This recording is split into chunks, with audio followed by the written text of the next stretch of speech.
નમસ્તે વિદ્યાર્થી મિત્રો, હું છું કોરિયા શિલ્પા. આપ સૌનું સ્વાગત કરું છું જય કેરિયર ઓનલાઈન એકેડમી. તો મિત્રો, આપણે આજે ફરી મળી રહ્યા છીએ પીવાયક્યુ સેશનમાં. કે અગાઉ તો આપણે ઘણા બધા પીવાયક્યુ જોયા છીએ, પણ હવે નેક્સ્ટ પણ આપણે ઘણા બધા પીવાયક્યુ છે એ આપણે જોવાના બાકી છે, એ જોશું. તો મિત્રો, આજનો આપણું સેશન છે એ આપણે આજે સ્ટાર્ટ કરીએ અને પહેલો ક્વેશ્ચન જોઈએ મિત્રો. તો હવે જે પહેલો ક્વેશ્ચન છે એમાં શું પૂછ્યું છે તો એ જોઈએ. તો સૌથી પહેલાં તો મિત્રો ક્વેશ્ચન સમજવો જરૂરી છે કે તમે ક્વેશ્ચનને કેવી રીતે જોવો છો, એના ઉપરથી તમારો છે એ આન્સર ડિસાઈડ થવાનો છે. તો મિત્રો, આપણને પહેલા ક્વેશ્ચનમાં શું પૂછ્યું છે તો કે ગ્લાયકોસિલિકેટ હિમોગ્લોબિનની તપાસ. શું કીધું છે તો કે ગ્લાયકોસિલિટેડ હિમોગ્લોબિનની તપાસ કયા રોગની દ્વિતીય, શું કીધું છે પાછું આપણને આમાં કીધું છે દ્વિતીય, બરાબર, દ્વિતીય રોકથામ માટે જરૂરી છે. તો મિત્રો, અહીં આપણને એક છે ને એ ટેસ્ટ આપી દીધો છે અને પૂછ્યું છે કે એના દ્વારા છે કયા રોગનું આપણે નિદાન કરી શકીએ છીએ અને એ દ્વિતીય રોકથામની પદ્ધતિ છે. તો મિત્રો, જે ટેસ્ટનું આમાં આપ્યું છે આપણને ગ્લાયકોસિલિટેડ હિમોગ્લોબિન છે કે જેને આપણે HbA1c ટેસ્ટ કહીએ છીએ, બરાબર મિત્રો. HbA1c જે ટેસ્ટ છે એ કેના માટે કરવામાં આવે છે, આપણને હું પૂછ્યું તો કે કયા રોગની દ્વિતીય રોકથામ માટે જરૂરી છે, એટલે આપણને નિદાન પૂછ્યું છે કે તપાસ પૂછી છે, ડાયગ્નોસ્ટિક ટેસ્ટ પૂછ્યો છે.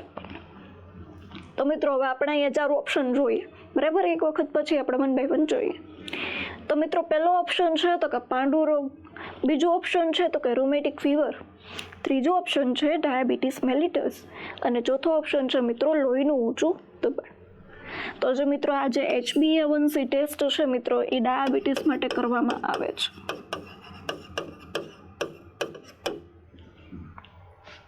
કેના માટે કરવામાં આવે છે તો મિત્રો ડાયાબિટીસ માટે આ ટેસ્ટ કરવામાં આવે છે, બરાબર, ડાયાબિટીસ.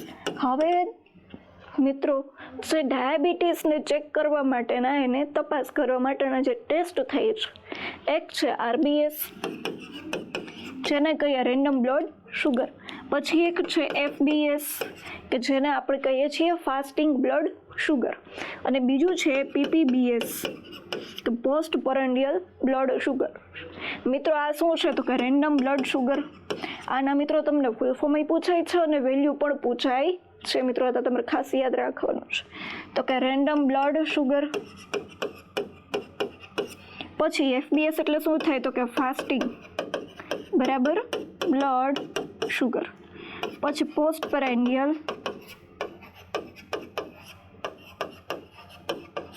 Blood sugar. મિત્રો, આ ત્રણેયને તમને ફૂલ ફોર્મ ખબર પડી ગઈ. હવે રેન્ડમ બ્લડ શુગર છે એટલે માની લો કે તમે કોઈ આરોગ્ય કેન્દ્ર ઉપર બતાવવા માટે કોઈ દર્દી જાય છે અને ત્યાં એનું રેન્ડમલી છે કે જમ્યું છે કે જમ્યું નથી કે જમ્યા વગરના છે કે હમણાં જમ્યું કે એમાં કાંઈ જ પૂછવામાં આવતું નથી, ગમે ત્યારે છે RBS કરે છે, બરાબર, રેન્ડમલી. પછી છે ફાસ્ટિંગ બ્લડ શુગર, તો કે જમ્યાના 2 કલાક પહેલાં છે એ બ્લડ શુગર ચેક કરવામાં આવે છે. ફાસ્ટિંગ એટલે શું થાય તો કે જમ્યા પહેલાં, તો કે કેટલા કલાક પહેલાં તો કે 2 કલાક. તો મિત્રો, આ તમારા માટે ઇમ્પોર્ટન્ટ છે કે ફાસ્ટિંગ બ્લડ શુગર છે એ ક્યારે થાય. પછી શું કીધું છે તો કે પોસ્ટ પરન્ડિયલ બ્લડ શુગર, એટલે બ્લડ શુગર જે ચેક કરવાનું છે મિત્રો એ જમ્યા પછી કરવાનું છે. તો કે જમ્યા પછી ક્યારે તો કે 1 થી 2 કલાક પછી છે એ પોસ્ટ પરન્ડિયલ બ્લડ શુગર કે જમ્યા પછી ચેક કરવાનું છે. મિત્રો, આની નોર્મલ વેલ્યુ આપણે જોઈએ તો 70 થી 100 છે, બરાબર, mg/dl. પછી આ છે 140 થી ઓછું હોવું જોઈએ અને આ પણ 140 થી ઓછું હોવું જોઈએ. તો મિત્રો, હવે આમાં તો છે એકમાં ભૂખ્યું રહેવું પડે છે, એકમાં જમ્યા પછી યાદ રાખવું પડે છે એટલે કલાક છે. હવે મિત્રો, જે આ ડાયાબિટીસ છે એનો આપણે બરાબર 2 થી 3 મહિનાનો જે સરેરાશ આંકડો કાઢવો હોય કે 2 થી 3 મહિના દરમિયાન છે કેટલું બ્લડ શુગર છે અપડાઉન થયું છે, કેટલું વધ્યું છે, તો એનો જો આપણે આખો રિવ્યૂ જોતો હોય, બરાબર, તો એ આ ટેસ્ટ દ્વારા કરવામાં આવે કે આપણે એ ટેસ્ટમાં શું થાય છે તો કે 3 મહિનાનું સરેરાશ બ્લડ શુગર શું કરી શકીએ છીએ તો કે આપણે જાણી શકીએ છીએ એની નોર્મલ વેલ્યુ કેટલી છે તો કે 5.7% કરતાં ઓછું હોવું જોઈએ. હવે મિત્રો આ 6 પોઈન્ટ માની લ્યો કે 6 છે બરાબર, 6% વાળી આવી છે આની, તો આ પ્રી ડાયાબિટીક કહેવાય. શું કહેવાય તો કે પ્રી ડાયાબિટીક કન્ડિશન છે કે હવે એ બોર્ડર લાઈન ઉપર આવી ગયું છે કે હવે આને થવાની શક્યતા છે.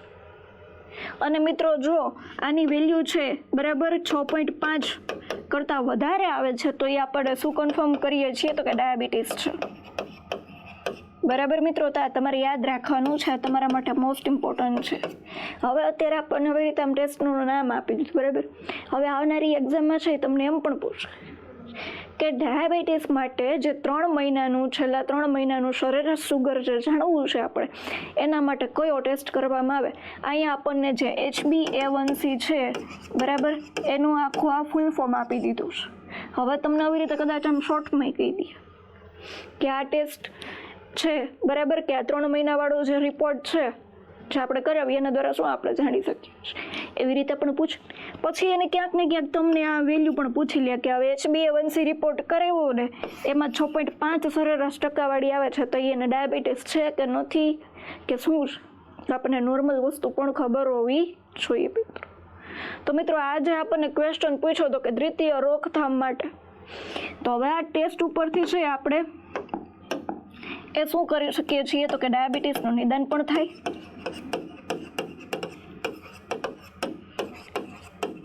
સાથે સાથે હવે એનો જે બ્લડ શુગર છે એ કંટ્રોલમાં છે કે નહીં એ પણ આપણે જાણી શકીએ છીએ. બરાબર છે મિત્રો, તો આનો સાચો આન્સર શું છે તો કે ડાયાબિટીસ મેલિટસ છે.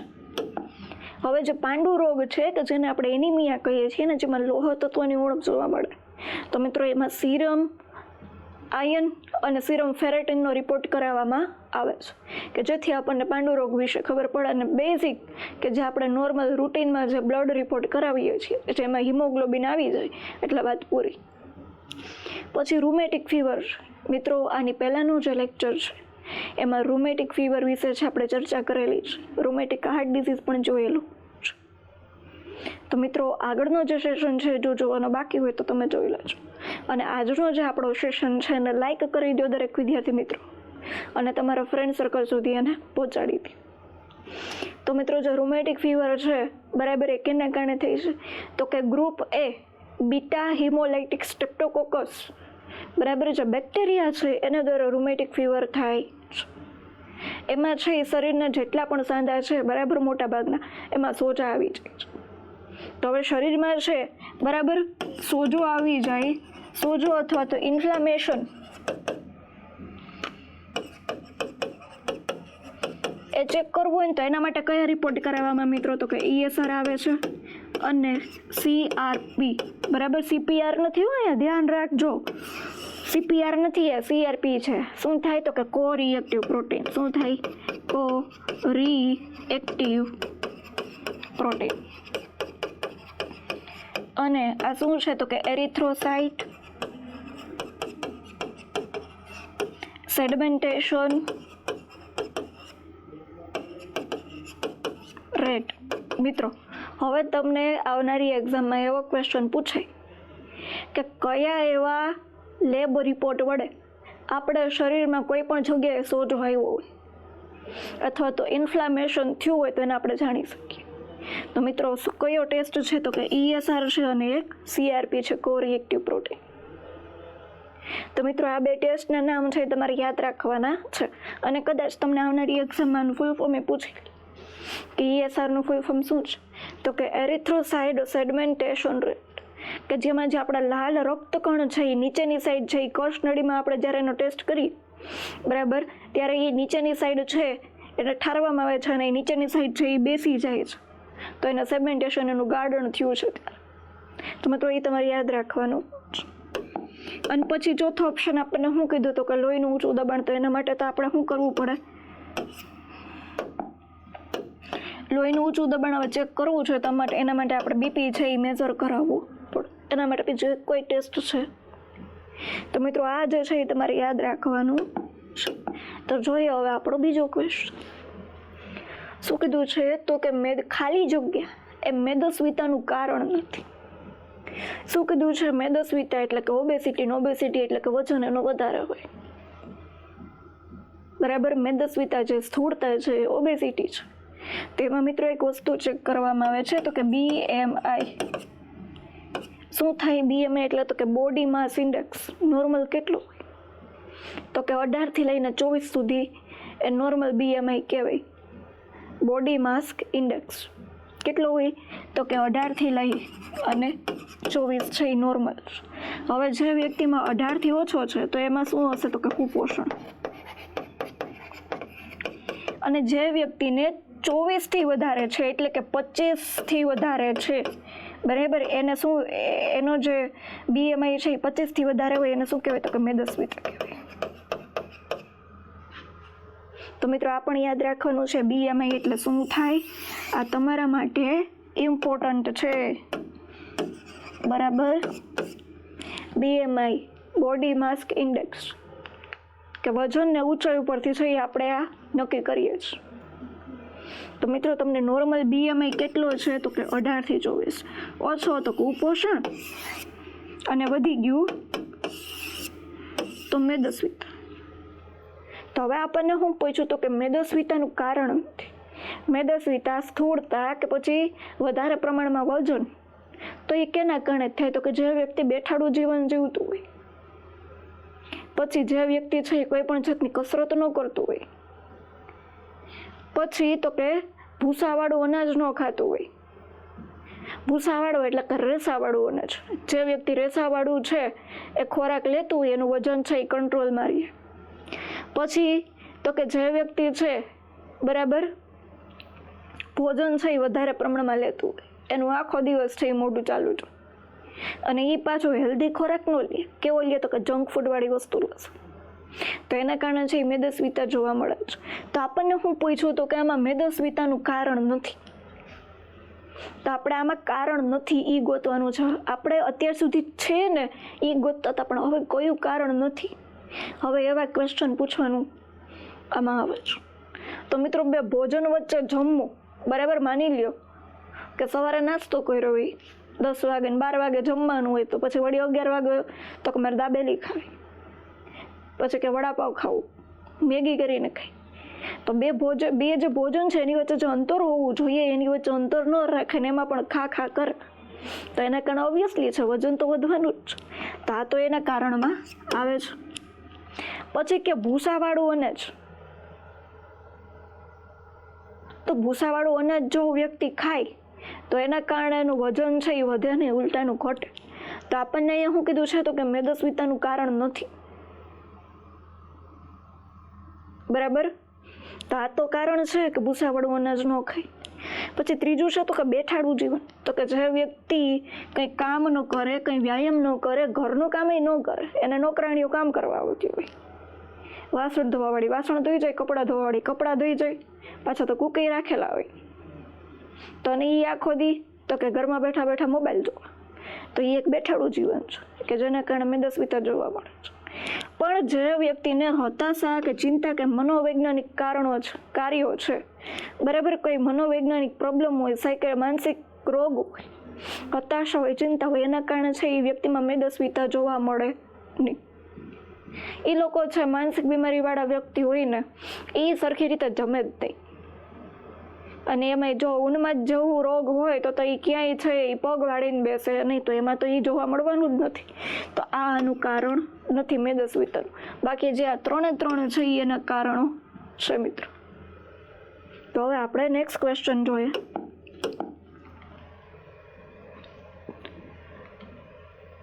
તો મિત્રો હવે ક્વેશ્ચન પૂછ્યો છે કે વિશ્વમાં સૌથી વધુ રોડ અકસ્માત છે એ કયા દેશમાં થાય બરાબર. રોડ અકસ્માત છે ક્યારે થાય તો કે ટ્રાફિકના નિયમોનું તમે પાલન કરતા હો નહીં, અને છે ઓવર સ્પીડમાં ઓવરટેક કરવામાં આપણે જતા હોઈએ તો એના કારણે છે બરાબર એક્સિડન્ટ થાય છે મિત્રો. તો હવે આપણને અહીંયા 4 ઓપ્શન આપ્યા છે. પહેલો ઓપ્શન છે ભારત, બીજો ઓપ્શન છે પાકિસ્તાન, ત્રીજો ઓપ્શન છે ચીન અને ચોથો ઓપ્શન છે મિત્રો બાંગ્લાદેશ. તો મિત્રો સૌથી વધારે જે અકસ્માત છે ને એ ભારતમાં થાય છે, કેમ કે ત્યાં કોઈ નિયમોનું પાલન જ નથી કરતું. ઘણાનું તો પાછું એવું વિચારવું નિયમ બને જ છે કેના માટે, તો કે તોડવા માટે. તો હવે અકસ્માત પણ સૌથી વધારે ત્યાં જ થવાના છે. તો હવે મિત્રો નેક્સ્ટ ક્વેશ્ચન જોઈએ. શું કીધું છે ક્વેશ્ચનમાં? તો કે નીચે જણાવેલ પૈકી ઘરેલું અકસ્માત ન હોવાનું ઉદાહરણ છે. મિત્રો પાછો એ જ ક્વેશ્ચન આવ્યો, એટલે પેટર્ન એવી જેવી કે આમાંથી કયું કારણ નથી. શું? તો કે ઘરેલું અકસ્માત થવાનું. તો હવે ઘરેલું અકસ્માત એટલે શું? તો કે ઘરનો જે એરિયા છે એમાં કેવા કેવા અકસ્માત થવાની સંભાવના છે. એ અકસ્માત છે એ મોટી વ્યક્તિ સાથે પણ થાય અને નાના બાળક સાથે પણ થાય. હવે આપણે વાત કરીએ તો કે નાનું બાળક. હવે ઘરમાં ખાસ કરીને છે બરાબર, આખો દિવસ છે એ બાળકની મમ્મી છે એ ક્યાં હોય, તો કે રસોઈ બનાવવામાં જ એ નવરા ન થતા હોય, ફ્રી ન થતા, એટલે આખો દિવસ એના મમ્મી કિચનમાં હોય. એટલે એનું બાળક પણ એની પાછળ પાખોડિયા ભર થઈ ગયું હોય, એટલે એ પણ એની પાછળ રસોડામાં જ જવાનું છે. હવે જે વ્યક્તિના ઘરે પ્લેટફોર્મ ન હોય અને નીચે છે એ ગેસનું સિલિન્ડર ને પછી જે ચાકુ છે કે જે છરી છે બરાબર, ધારવાળી વસ્તુ છે એ બધી ક્યાં રાખી હોય, તો કે એની આજુબાજુ જ રાખી. હવે પછી શું થાય તો કે એ બાળકની માતા છે એ કંઈક કામ કરવા માટે બહાર વહી ગઈ છે અને છે એ જે ગેસ છે એની ઉપર છે એ પાણી ગરમ કરવા મૂક્યું છે અને એની ઉપરથી છે એ વરાળ નીકળે છે. તો બાળક શું કરે તો કંઈક વરાળ જે છે એને પકડવાની ટ્રાય કરે, તો એના કારણે બાળક દાજે છે. પછી એની બાજુમાં જ છે એ ચપ્પુ ને છરી ને એવું બધું પડ્યું હોય, તો બાળક રમતમાં જ છે એ કાં તો મોઢામાં નાખે છે, કાં તો પછી હાથમાં પકડીને રમશે, તેના કારણે ધારવાળી વસ્તુ એને લાગશે. પછી હવે નાના એવા બટન છે, કઠોળના દાણા છે, એ જો જમીન ઉપર એમને પડ્યા છે તો એ શું કરે તો કે નાકમાં નાખશે અને કાનમાં નાખવાની ટ્રાય કરશે, કેમ કે એના માટે તો એ વસ્તુ શું છે, નવી છે. તો મિત્રો હવા નાના છે એક્સિડન્ટ થવાની શક્યતા છે. પછી હવે કેરોસીન છે. હવે આપણા મમ્મીને કેવી ટેવ હોય કે હવે પ્રોટીનનો પાવડર હોય ને એનો ડબ્બો ખાલી થયો હોય ને તો એમાં છે ને કપડાં ધોવાનો પાવડર ભરે, અને એ વસ્તુ આપણને ખબર હોય નહીં. આપણે પ્રોટીન પાવડર સમજીને ડાયરેક્ટ થઈ આપણે ખાવાની જ ટ્રાય કરીએ. તો હવે નાનું બાળકને તો શું એમ થાય કે આ પ્રોટીન પાવડરનો ડબ્બો હશે ને તો એમાંથી છે બરાબર એ ચમચી ભરીને મોઢામાં જ મૂકશે લઈ. તો એના કારણે જે ડિટર્જન્ટ છે એ બાળકના મોઢામાં જશે ને એના કારણે છે એને અકસ્માત થવાની સંભાવના છે. પછી સેમ એવી જ રીતે ફિનાઇલ જે છે એ પણ જે સોડાની જે બોટલ હોય ને એમાં ભરે. તો હવે કોક શું સમજે કે આમાં તો સોડા જોશે ને તો પી લે, તો ફિનાઇલ વહી જાય, તો એના કારણે છે એ પોઈઝનિંગ જોવા મળે છે. તો મિત્રો આપણને છે એ અહીંયા 4 ઓપ્શન આપ્યા છે. તો પહેલો ઓપ્શન છે ડૂબી જવું, બીજો ઓપ્શન છે પોઈઝનિંગ, ત્રીજો ઓપ્શન છે દાજી જવું અને ચોથો ઓપ્શન છે આપેલ પૈકી એક. મિત્રો ડૂબી જવું એટલે શું થાય તો કે મોટું પાણીનો એરિયા હોય બરાબર, જે વધારે પ્રમાણમાં પાણી ભરેલું હોય ત્યાં છે એ વ્યક્તિ ડૂબી જાય. જો એમાં એને તરતા ન આવડતું હોય, એને અજાણી જગ્યા હોય, તો ખાસ કરીને જે આ ડૂબવાના જે ચાન્સીસ છે એ ક્યાં જોવા મળે તો કે નદી છે, તળાવ છે બરાબર, દરિયામાં ગયા હોય ત્યારે, પછી કૂવામાં, તો કે વાડીએ છે એ કૂવો ને વાવ હોય તો એમાં છે બરાબર બાળક રમતું છે એ કૂવા ને વાવ પાસે વહી જાય તો ત્યાં પણ એને પડવાની શક્યતા છે. તો હવે જે ઘરનો જે પ્રિમાઇસીસ છે ત્યાં છે એવા કૂવા ને વાવ ને તળાવ ને એવું તો હશે નહીં, તો એ ઘરની બહાર આવશે. તો મિત્રો જે આ પોઈઝનિંગનું મેં તમને એક્ઝામ્પલ આપ્યું, દાજી જવાનું એક્ઝામ્પલ આપ્યું, તો એ તો બે આવે છે. પણ હવે નથી કયું આવતું તો કે ડૂબી જવું બરાબર, એ એનો સાચો આન્સર છે. અને અહીંયા તેમ જ કીધું કે આ ઉપરોક્ત એક પણ નથી, તો એવું તો છે નહીં. તો મિત્રો હવે નેક્સ્ટ ક્વેશ્ચન જોઈએ. ખાલી જગ્યા તંદુરસ્ત ખોરાક નથી. આજે આ સેશનની શરૂઆત જ એવી છે કે આપણને એમ જ પૂછ્યું કે આમાંથી કયું નથી. છે એ નથી પૂછ્યું, પણ નથી ને એ પૂછ્યું, એટલે આપણને એ ખબર હોવી જોઈએ કે આમાંથી છે શું, તો આપણે એલિમિનેટ કરીને નથી સુધી પહોંચી શકીએ. તો મિત્રો આમાં શું કીધું તો કે તંદુરસ્ત ખોરાક નથી, એટલે હેલ્ધી ખોરાક છે એ નથી. તો મિત્રો પહેલો ઓપ્શન આપ્યો છે તો કે પ્રક્રિયા કરેલ પેકેટમાં મળતા ખોરાક, જે પડીકા ખાઈએ ને આપણે એ, પછી જે રસગુલ્લા છે, ગુલાબજાંબુ છે, એ બધાને શું તો કે ટીનના ડબ્બામાં પેક કરીને આપે. પછી બીજો ઓપ્શન કીધો છે તો કે બહારના પડ સાથે આખું અનાજ અને કઠોળ. તો કે અનાજ અને કઠોળ નહીં પણ બહારના પડ સાથે, તો એ તો તંદુરસ્ત ખોરાક છે મિત્રો. પછી શું કીધું છે તો કે લીલા પાંદડાવાળા શાકભાજી. તો લીલા પાંદડાવાળા જેટલા પણ શાકભાજી છે એ બધા જ તંદુરસ્ત ખોરાકમાં સમાવેશ થાય. પછી છાલ કાઢ્યા સિવાયના ફળો. શું કીધું છે તો કે છાલ કાઢ્યા સિવાયના ફળો, જેમ કે સફરજન છે તો એની છાલ કાઢવી પડે નહીં, તો એ આપણા માટે હેલ્ધી છે. તો મિત્રો એ પણ છે એ તંદુરસ્ત ખોરાક છે. તો હવે આમાંથી કયો નથી એવું પૂછ્યું. તો પ્રક્રિયા કરેલ પેકેટમાં મળતા ખોરાક, બરાબર, જેમ કે વેફર છે, ચિપ્સ છે, તેમાં છે એને ટકાવી રાખવા માટે લાંબો સમય સુધીમાં પ્રિઝર્વેટિવ એડ કર્યા હોય, પછી એમાં નાઇટ્રોજન ગેસ છે એ એડ કર્યો હોય. તો મિત્રો જે પ્રોસેસ કરેલા જે ફૂડ છે એ આપણા માટે હાનિકારક છે, તંદુરસ્ત ખોરાક છે નહીં. તો એનો સાચો આન્સર આવે છે તો કે પ્રક્રિયા કરેલા પેકેટમાં મળતા ખોરાક. પછી હવે તો આપણે જે ફ્રેન્ચ ફ્રાઈઝ છે, બરાબર, એ પણ હવે તો આપણે ફ્રીઝમાં રાખી શકીએ છીએ, જ્યારે આપણે જરૂર પડે ત્યારે એને આપણે ફ્રાય કરીને ખાઈ શકીએ છીએ. તે પણ એક પ્રોસેસ કરેલી જ વસ્તુ છે. આપણને એમ લાગે કે ઓહ હા તો ઇન્સ્ટન્ટ છે, પણ ઇન્સ્ટન્ટ નથી, એ જ આપણને નુકસાન કરે છે. તો મિત્રો હવે આપણે નેક્સ્ટ ક્વેશ્ચન જોઈએ. તો મિત્રો જય કેરિયર ઓનલાઈન એકેડેમી દ્વારા એક સરસ મજાનો વિડીયો કોર્સ છે એ બહાર પાડવામાં આવ્યો છે. ને એ કોને માટે છે તો કે ફક્ત ને ફક્ત તમારા માટે, કે જે વિદ્યાર્થી MPSW અને FHWની એક્ઝામની પરીક્ષાની તૈયારી કરતા હોય એ વિદ્યાર્થીઓ માટે વિડીયો કોર્સ છે એ બહાર પાડવામાં આવ્યો છે.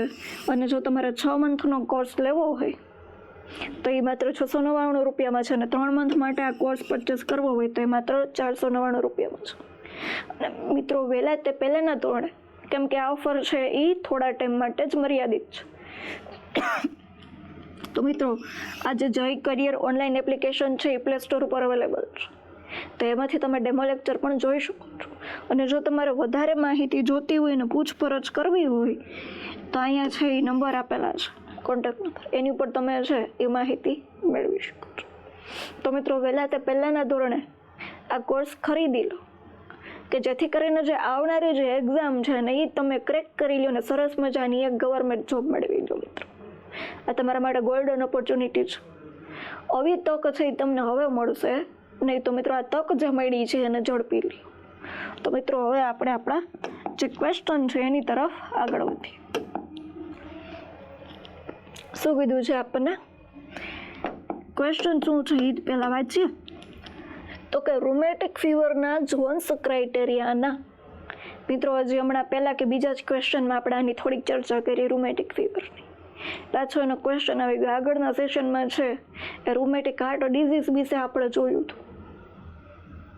તો મિત્રો શું કીધું છે તો કે રૂમેટિક ફીવરના જોન્સ ક્રાઇટેરિયાના મુખ્ય મેનિફેસ્ટેશનમાં શેનો સમાવેશ થતો નથી.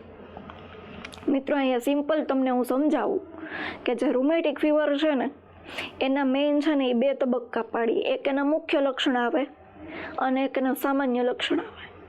તો હવે જે મુખ્ય લક્ષણ છે ને, બરાબર, એમાં કેનો સમાવેશ થતો નથી. આપણને અહીંયા 4 ઓપ્શન આપ્યા છે, એટલે આપણને હવે મુખ્ય લક્ષણ કયા છે અને સામાન્ય લક્ષણ કયા છે ને એની ખબર હોવી જોઈએ. તો મિત્રો ચાલો આપણે જોઈએ. કયો ફીવર છે આ તો કે રૂમેટિક ફીવર. કેના દ્વારા થાય છે તો કે ગ્રુપ A બીટા હિમોલાઇટિક સ્ટ્રેપ્ટોકોકસ. તો કે આ છે શું તો કે બેક્ટેરિયા. હવે જે આ બેક્ટેરિયા છે, બરાબર, એ આપણા શરીરમાં પ્રવેશે અને સૌથી પહેલો ચેપ ક્યાં લાગે છે તો કે ગળાના ભાગમાં ચેપ લાગે. ક્યાં લાગે તો કે ગળાના ભાગમાં ચેપ લાગે. હવે ગળાના ભાગમાં ચેપ લાગે છે એની સારવાર કરવામાં આવે છે, બરાબર. અને આ જે ગળામાં જે ચેપ લાગ્યો છે એ 2 થી 3 અઠવાડિયા પછી જો સરખો ન થાય તો એના કારણે ફીવર આવે છે, જેને કેવો ફીવર કહીએ છીએ તો કે રૂમેટિક ફીવર કહીએ છીએ. અને રૂમેટિક ફીવર જે છે એ આગળ વધતા છે એ કેમાં પરિણમે છે તો કે રૂમેટિક હાર્ટ ડિઝીઝ. કે જેની આપણે અગાઉના સેશનમાં છે એ ચર્ચા કરેલી છે. તો મિત્રો જે આ રૂમેટિક ફીવર છે બરાબર એના છે એ આપણે 2 તબક્કા પડ્યા છે. કેટલા? તો કે રૂમેટિક ફીવર એના કેટલા તબક્કા પડ્યા? તો કે 2. એક છે મેજર એટલે કે મુખ્ય બરાબર, અને એક છે માઇનોર એટલે કે સામાન્ય. તો મિત્રો જે આ 2 તબક્કા છે ને, ન તો મેં પડ્યા છે ન તો તમે પડ્યા છે. તો એક જોન્સ નામના ભાઈ હતા ને, એણે આ 2 છે આપણને ક્રાઇટેરિયા એટલે કે 2 તબક્કામાં એને ડિવાઈડ કર્યું. કોણે? તો કે જોન્સ નામનો જે ભાઈ છે આ બરાબર. તો હવે જે જોન્સ નામના ભાઈએ છે એ ક્રાઇટેરિયા બહાર પાડ્યા છે, તો એના નામ ઉપરથી આ ક્રાઇટેરિયા કહી દીધું બરાબર, કે જોન્સના જે મેનિફેસ્ટેશન પ્રમાણે છે એ જોન્સના મેજર ક્રાઇટેરિયા અને જોન્સના માઇનોર ક્રાઇટેરિયા બરાબર. તો એ ખબર પડી ગઈ આપણને. હવે આપણે એની અંદર શું છે ને એ જોઈએ બરાબર. તો જે રૂમેટિક ફીવર છે એમાં શું કીધું છે? તો કે આપણને મુખ્ય કીધું છે, એમાં એનો સમાવેશ નથી. અને આપ્યું કોણે? તો કે જોન્સ નામના ભાઈએ બરાબર. તો હવે એનું જે મુખ્ય ક્રાઇટેરિયા છે બરાબર, મુખ્ય લક્ષણો. મેનિફેસ્ટેશન એટલે શું થશે મિત્રો? તો કે એના લક્ષણો શું છે? તો કેવા મુખ્ય એટલે કે તો કે મેજર બરાબર. તો હવે જોન્સ આવી રીતે આપણે યાદ રાખવાનું છે. એનું આખું નામ ઉપરથી જ તમે આમાં યાદ રાખી શકો છો બરાબર.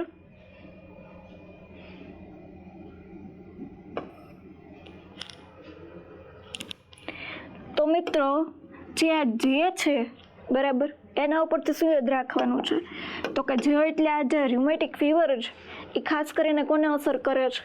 તો કે જે આપણા સાંધા છે બરાબર. હવે સાંધાને શું કહેવાય? તો કે જોઈન્ટ કહેવાશે બરાબર. તો કે કોને અસર કરે? તો કે જોઈન્ટ. હવે એ કોઈ પણ એક જોઈન્ટને તો અસર કરતું નથી, તો કેવા? તો કે એકથી વધારે શરીરના બધા જોઈન્ટ. તો એને કેવું કહેવાશે? તો કે પોલી આર્થરાઇટિસ બરાબર છે મિત્રો. તો આમાં એક કરતાં વધારે સાંધા છે એ અસર થાય છે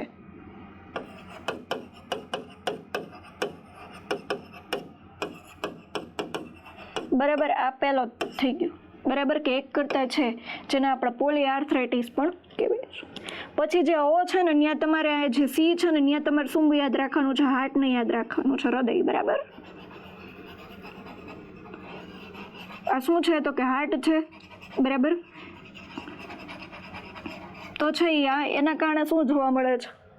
તો કે એમાં તો કે હૃદયમાં પણ સોજો આવે. ક્યાં સોજો આવે છે? તો કે હૃદયમાં સોજો. તો મિત્રો જે હૃદય છે કે જે હાર્ટ છે એની ફરતે 3 લેયર આવેલા છે. તો કે એન્ડોકાર્ડાઇટિસ, માયોકાર્ડાઇટિસ અને પેરિકાર્ડિયમ બરાબર. એન્ડોકાર્ડિયમ, માયોકાર્ડિયમ અને પેરિકાર્ડિયમ.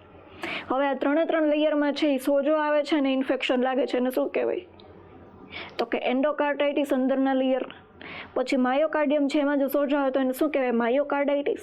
અને જે સૌથી બહારનું લેયર છે પેરિકાર્ડિયમ, જો એમાં સોજો આવે તો એને શું કહીએ છીએ? પેરિકાર્ડાઇટિસ કહીએ છીએ. તો જે હૃદયમાં શું થાય છે? તો કે સોજો આવે છે. આ એક વસ્તુ યાદ રહી. પછી એનું છે એન ઉપરથી યાદ રાખવાનું નોડ. નોડ એટલે શું થાય? તો કે ગાંઠ બરાબર. તો કે કેવી ગાંઠ? તો કે નાની નાની ગાંઠ અને ચરબીની ગાંઠ, સબક્યુટેનિયસ બરાબર. કે જે સ્કિન છે આપણી એ ચામડીની નીચે છે એ નાની નાની ગાંઠો જોવા મળે છે. એના ઉપરથી શું યાદ રાખવાનું? તો કે નોડ એટલે કે ગાંઠ બરાબર. સબક્યુટેનિયસ નોડ્યુલ કહેવાય. એનું શું કહેવાય? તો કે સબક્યુટેનિયસ નોડ્યુલ બરાબર. મિત્રો આ તમારે યાદ રાખવાનું છે. પછી જે ઈ છે એના ઉપરથી યાદ રાખવાનું છે તો કે એરિથ્રોમેટસ. શું યાદ રાખવાનું છે? તો કે એરિથ્રોમેટસ. તો કે એમાં શું થાય? તો કે જે આપણી ચામડી છે એની ઉપર લાલ કલરના અથવા તો ગુલાબી કલરના ચકામાં જોવા મળે છે. શું જોવા મળે મિત્રો એરિથ્રોમેટસમાં? તો કે લાલ અથવા તો ગુલાબી કલરના ચકામાં જોવા મળે બરાબર. કેમાં? તો કે સ્કિન ઉપર બરાબર. એટલે ઈ ઉપરથી એરિથ્રોમેટસ યાદ રાખવાનું છે.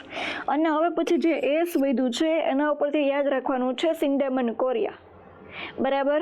તો એમાં શું થાય છે? તો કે હલનચલનમાં હલનચલનની જે ક્રિયા છે એમાં સમસ્યા જોવા મળે છે, બરાબર. એમાં ખાસ કરીને ચહેરા ઉપર છે સતત છે એ ઇનવોલ્યુન્ટરી હલનચલન જોવા મળે. તો મિત્રો જે આ જોન્સ ભાઈએ જે આપણને ક્રાઇટેરિયા આપ્યા છે, બરાબર, મેનિફેસ્ટેશન, તો એ ક્રાઇટેરિયાના તો મુખ્ય લક્ષણો છે ને આપણને 1, 2, 3, 4 ને 5 છે, અને એ પણ આપણે એના નામ ઉપરથી ન જે યાદ રાખ્યું, જોન્સ, બરાબર. જે એટલે શું થાય તો કે જોઈન્ટ, તો કે એક કરતાં વધારે સાંધાને અસર કરે એને આપણે પોલીઆર્થરાઇટિસ કહીએ, બરાબર. પછી છે સી એટલે કોને તો કે હૃદયમાં સોજો આવે, તો કે જે 3 લેયર છે એમાં સોજો આવે છે. પછી એના ઉપરથી શું યાદ રાખ્યું તો કે નોડ એટલે થાય તો કે ગાંઠ, કેની નીચે તો કે ચામડીની નીચે એક નોડ્યુલ જોવા મળે છે. પછી ઈ એટલે શું થાય તો કે એરિથ્રોમાટસ, તો કે લાલ અથવા તો ગુલાબી કલરના ચકામાંથી છે. અને એસ એટલે કે સિંગડમ અને કોરિયા છે, તો એમાં શું થાય તો કે હલનચલનની ક્રિયામાં છે એ સમસ્યા જોવા મળે છે. તો મિત્રો આ તો શું છે તો કે આ તો મેજર ક્રાઇટેરિયા છે, અને આપણને શું પૂછ્યું છે તો કે જે મેજર ક્રાઇટેરિયા કે જે મુખ્ય લક્ષણો છે એમાંથી કયું લક્ષણ નથી, બરાબર, કયા લક્ષણો છે એ સમાવેશ થતો નથી, બરાબર.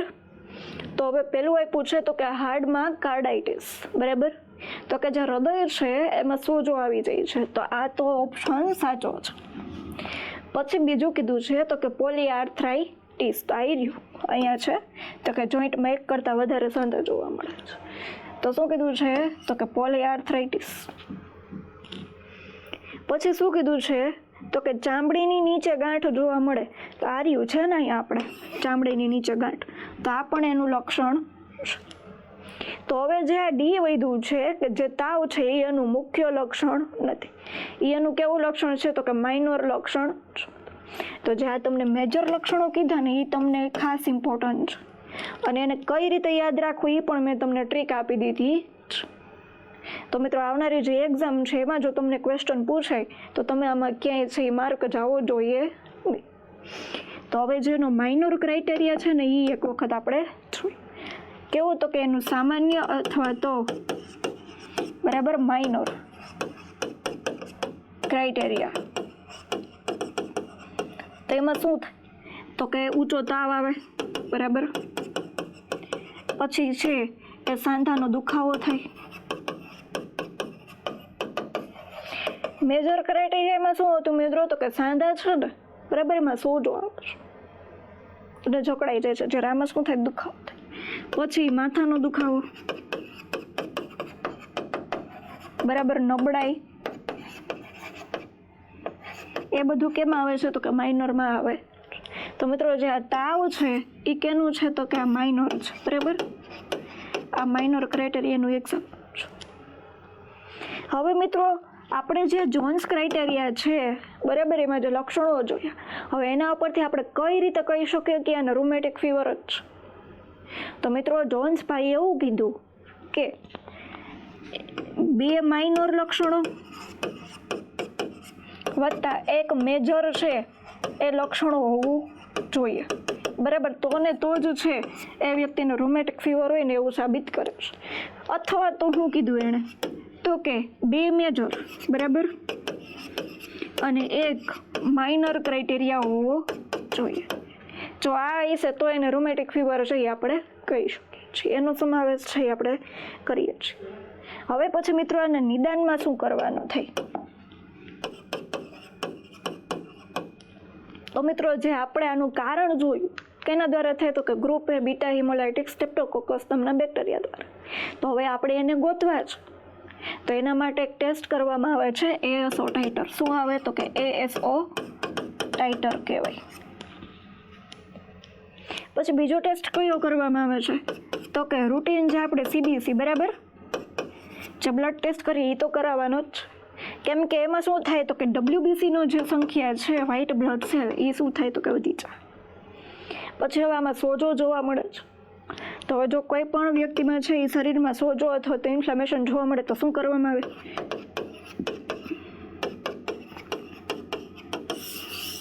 બરાબર છે, CRP ને ESR છે એ આપણે કરાવીએ છીએ. હવે મિત્રો આપણે જો હવે હૃદયને અસર કરી છે તો આપણે એના માટે છે ઇકોકાર્ડિયોગ્રામ કરાવવો પડે, બરાબર, ECG કરાવવું પડે. હવે જોવા મળે છે રૂમેટિક હાર્ટ ડિઝીઝ. તો એમાં શું થાય તો કે હૃદયમાં જે વાલ આવેલા છે એમાં પણ કહ્યું તો કે દ્વિદલીય મિટ્રલ વાલ એને છે એ અસર કરે છે. મિત્રો આપણે આગળના લેક્ચરમાં ચર્ચા કરી હતી. હવે એની સારવારમાં શું છે તો કે એના માટે છે એ પેનિસિલિન આપવામાં આવે છે. કઈ ડ્રગ તો કે પેનિસિલિન ડ્રગ છે એ આપવામાં આવે છે. અને બાકીની જે ડ્રગ છે એ એના લક્ષણોને આધારિત આપવામાં આવે છે, જેમ કે દુખાવાની, બરાબર, પછી સ્ટીરોઇડ કે જે સોજો છે, બરાબર, એને ઓછો કરવાનો, પછી તાવ માટે તો કે પેરાસિટામોલ, બરાબર. તો એના લક્ષણને અનુરૂપ છે એ બાકીની દવા આપવામાં આવે છે. તો મિત્રો આમાંથી જે તમને ક્વેશ્ચન પૂછાય અને જે તમને ઇમ્પોર્ટન્ટ કીધું એ તમારે યાદ રાખવાનું છે. હવે આપણે જોઈએ નેક્સ્ટ ક્વેશ્ચન. શું પૂછ્યું મિત્રો આપણને તો કે પ્રાથમિક આરોગ્યની સેવાઓનું માળખું જે છે એનું મૂલ્યાંકન કઈ સમિતિએ કર્યું હતું. મિત્રો આપણને ફરીથી કમિટીમાંથી ક્વેશ્ચન પૂછો. આપણે કમિટીના આગળ ઘણા ક્વેશ્ચન છે એ અગાઉના સેશનમાં જોઈ લીધા છે. જે વિદ્યાર્થી મિત્રોને બાકી હોય જોવાને એ ખાસ કરીને જોઈ લેજો, કેમ કે તમારો એક માર્ક છે એ ઇમ્પોર્ટન્ટ કે જે તમે ચૂકી ન જાઓ. અમારો એ જ ધ્યેય છે. તો મિત્રો આણે શું કીધું છે ક્વેશ્ચનમાં તો કે પ્રાથમિક આરોગ્યની જે સેવાઓ છે એનું જે માળખું છે આખું, બરાબર, એનું મૂલ્યાંકન છે એ કઈ સમિતિએ કર્યું હતું. તો મિત્રો એનું જે મૂલ્યાંકન છે એ મુખર્જી કમિટી દ્વારા કરવામાં આવ્યું હતું. કઈ કમિટી દ્વારા મિત્રો તો કે મુખર્જી કમિટી. તો અમે છે તો કે આ રહી મુખર્જી સમિતિ. પછી પેલું શું છે તો કે ચડ્ડા કમિટી છે. પછી છે મુદાલિયાર કમિટી અને છે કરતારસી કમિટી. તો મિત્રો મને આ જે 3 કમિટી છે ને એને કઈ કઈ મેન કામ કર્યા છે ને તમારે મને કોમેન્ટમાં જણાવવાનું છે, કેમ કે આ 3 કમિટી વિશે મેં તમને સમજાવેલું છે.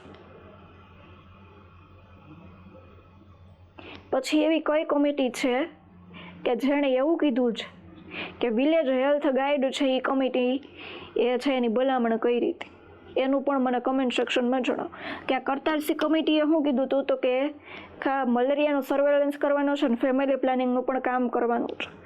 તો મુદાલિયારે પણ એવું જ કંઈક કીધું હતું MPSWનું ને મલેરિયાનો સર્વે કરવાનું. તો હવે ભાઈ આ કરતારસી કે એનાથી બે નહીં થાય. કાં તો તું મલેરિયાનો સર્વે કર કાં તો પછી કુટુંબ નિયોજનનું કર. તો આ ભાઈએ હું સંભાળ્યું તો કે કુટુંબ નિયોજન અને આણે હું સંભાળ્યું તો કે મલેરિયાનું સંભાળ્યું, બરાબર. તો હવે ચડ્ડા કમિટીએ હું કર્યું ને મને કમેન્ટમાં જણાવો. અને આ 2 કમિટીનું પણ મને કમેન્ટમાં તમારે જણાવવાનું છે મિત્રો. તો હવે આપણે નેક્સ્ટ ક્વેશ્ચન જોઈએ. શું પૂછ્યું છે મિત્રો તો કે પ્રાથમિક આરોગ્યના સંભાળ માટેના સિદ્ધાંતો. પ્રાથમિક આરોગ્ય જે સંભાળ છે એના માટેના સિદ્ધાંતો છે અને એમાં યોગ્ય ટેકનોલોજીનું ઉદાહરણ નથી. આપણને આજે પહેલેથી જ શરૂઆત જ એવી કરી કે એમાં કંઈ કીધું જ નથી. છે હું એ તો આપણને કીધું નથી, પણ હવે નથી હે ને એ પૂછવા માંડ્યા. શું કીધું તો કે પ્રાથમિક આરોગ્યની જે સંભાળ છે એના જે સિદ્ધાંતો છે તો એમાંથી કઈ ટેકનોલોજીનું ઉદાહરણ આમાં નથી કે એનો સમાવેશ આ ઉદાહરણો જેટલા આપ્યા 4 ઓપ્શન એમાંથી એકનો સમાવેશ નથી થતો. તો મિત્રો હવે સૌથી પહેલાં તો એ તમને ખબર હોવી જોઈએ કે પ્રાથમિક આરોગ્ય જે છે, બરાબર, એના સિદ્ધાંતો શું છે. એ જ ખબર નહીં હોય તો ખબર પડે નહીં પડે. તો મિત્રો જે પ્રાથમિક આરોગ્યની જે સંભાળ છે એના માટેનો સિદ્ધાંતો છે. તો પહેલો સિદ્ધાંત છે તો કે સમાન વિતરણ. શું કીધું મિત્રો તો કે સમાન વિતરણ. તો કે કઈ રીતે તો કે જે વ્યક્તિ ગામડામાં રહે છે, શહેરમાં રહે છે, આદિવાસી વિસ્તારમાં રહે છે કે પહાડી વિસ્તારમાં રહે છે, હવે એ બધા જ લોકો છે એને આરોગ્ય સેવા મેળવવાનો અધિકાર છે અને એ બધાને એક સરખી આરોગ્ય સેવા મળવી જોઈએ. પછી એ ગામડામાં રહેતું હોય વ્યક્તિ કે પછી શહેરમાં રહેતું હોય કે આદિવાસી વિસ્તારમાં રહેતું, પછી અમીર વ્યક્તિ છે કે ગરીબ વ્યક્તિ છે એનો કંઈ ભેદભાવ જોવામાં આવતો નથી. એને શું આપવામાં આવે છે તો કે સમાન છે એ આરોગ્યની સેવાઓ છે એ આપવામાં આવે છે. પછી બીજો સિદ્ધાંત શું છે તો કે સલામતીનો સિદ્ધાંત છે કે યોગ્ય સારવાર મળવી જોઈએ. પછી ઇક્વિટેબલ ડિસ્ટ્રીબ્યુશન છે તો કે સમાન વિતરણ, એ તો આપણે જોઈએ. પછી ટેકનોલોજીનો ઉપયોગ, તો કે કેવી ટેકનોલોજી, તો કે જે સરળ હોય, જે સસ્તી હોય. તો એ ટેકનોલોજીમાં શું કીધું છે મિત્રો, તો કે એને છે એ સરળ અને જે સરખી રીતે અને ઓછા ખર્ચે એની સુવિધા મળવી જોઈએ. તો એમાં શું છે, તો કે છે એ ORS, બરાબર, તો કે કેના માટે, તો કે ડાયરિયા માટે. પછી ગોબર ગેસ પ્લાન્ટ, પછી ગ્રોથ ચાર્ટ, અને પછી શું કીધું છે, તો કે રસીકરણ. આ કેમાં છે, તો કે ટેકનોલોજીમાં.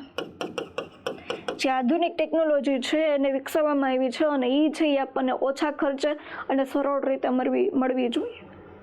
તો એમાં છે એ 4 વસ્તુનો સમાવેશ કર્યો છે કે ORS, ગોબર ગેસ પ્લાન્ટ, ગ્રોથ ચાર્ટ અને રસીકરણ.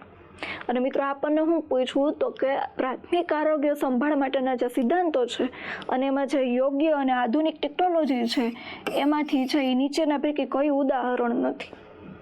તો મિત્રો જો ORS આપ્યું છે તો કે અહીંયા છે, ગોબર ગેસ પ્લાન્ટ આપ્યું છે તો કે હા, અને ગ્રોથ ચાર્ટ છે.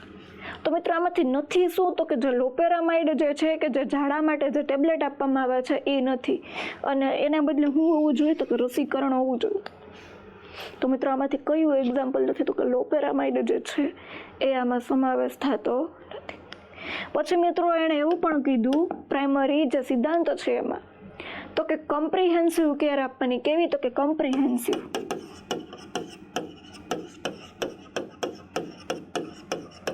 તો કે કોમ્પ્રિહેન્સિવ કેર એટલે કેવી, તો કે પ્રિવેન્ટિવ, પ્રમોટિવ, ક્યુરેટિવ અને રિહેબિલિટેટિવ.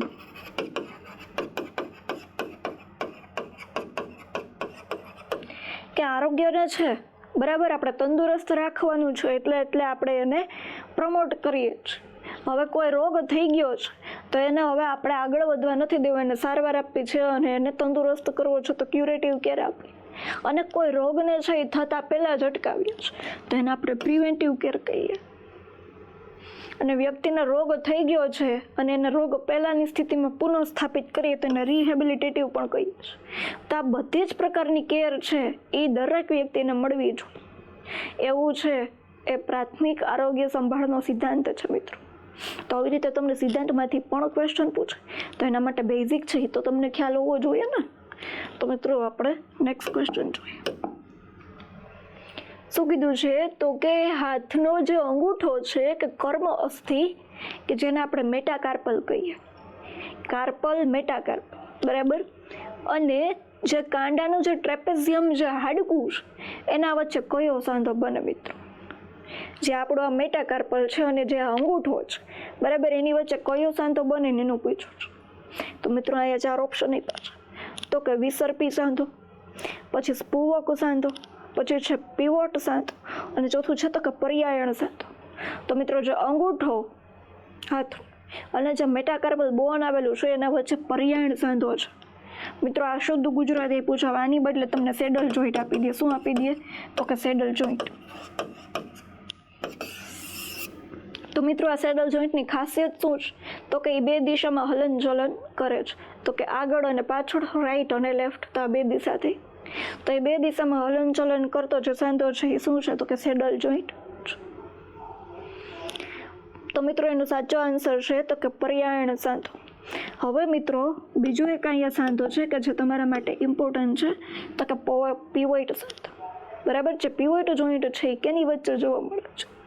તો કે જે આપણા વર્ટિબ્રા છે કે જે મણકા છે, બરાબર, મણકામાં જે C7 છે, બરાબર, જે સર્વાઇકલ વર્ટિબ્રા છે એમાં જે C1 અને C2, C1 ને કહેવાય એટલાસ અને C2 ને કહેવાશે એક્સિસ. મિત્રો જે પીવોટ સાંધો છે ને એ ધરીની જેમ કામ કરે છે. કેની રીતે? તો કે ધરીની રીતે.